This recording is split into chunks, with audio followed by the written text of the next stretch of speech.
Hi guys, so in this topic we will be learning the topic Otitis Media with Effusion. So this is a very important topic that has been repeated many times in previous exam, and if this topic comes for you in your exam, you have to write like this to score best marks.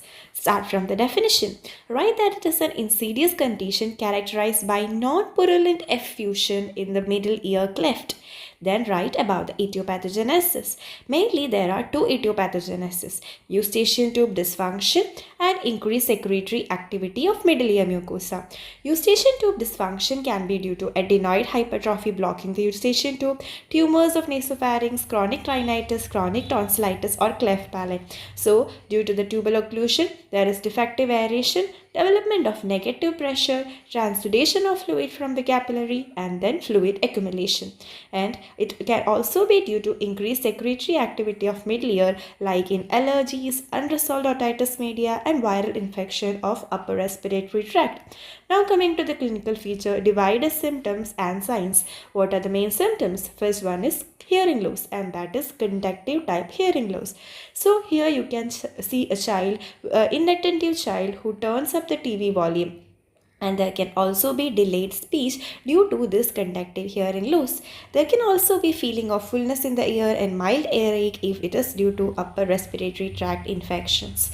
Now coming to the signs, look through the otoscopy and you can find the tympanic membrane is dull, opaque, yellow, grey or blue in color. There will be loss of light reflex, thin leash of blood vessels along handle of malleable, varying degree of attraction, and fluid level or air bubble behind the tympanic membrane. So this is the fluid level or air bubble behind the tympanic membrane.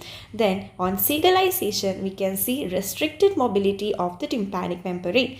Now coming to the investigation, write about tuning fork test where you will get conductive type hearing loss, pure tone audiometry where you can get low frequency conductive hearing loss of 20 to 40 decibel with airborne gap. And coming to the impedance audiometry, which is the gold standard, you can get a type B curve. So this is the flat curve or type B curve. Also you can see a shift to the negative side. Now you can take X-ray mastoid or endoscopy to look for adenoids or the tumors.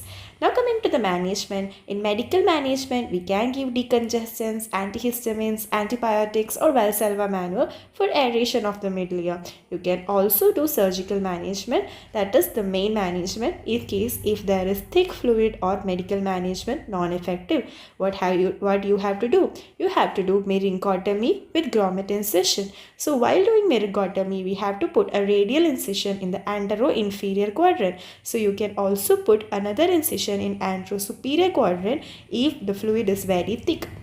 Then we have to aspirate the fluid. In case the fluid is thick, you can use mucolytics like chymotrypsin. Then the grommet is inserted to maintain the aeration and equalize the pressure. The grommet extrudes spontaneously. Now, if the thick loculated fluid or cholesterol granuloma, you can do cortical mastoidectomy. If it is due to adenoid hypertrophy, you can do adenoidectomy. So this was all about Otitis Media with Effusion. If you want the full notes, you can get it in our Telegram channel. The link is in the comment section. Thank you.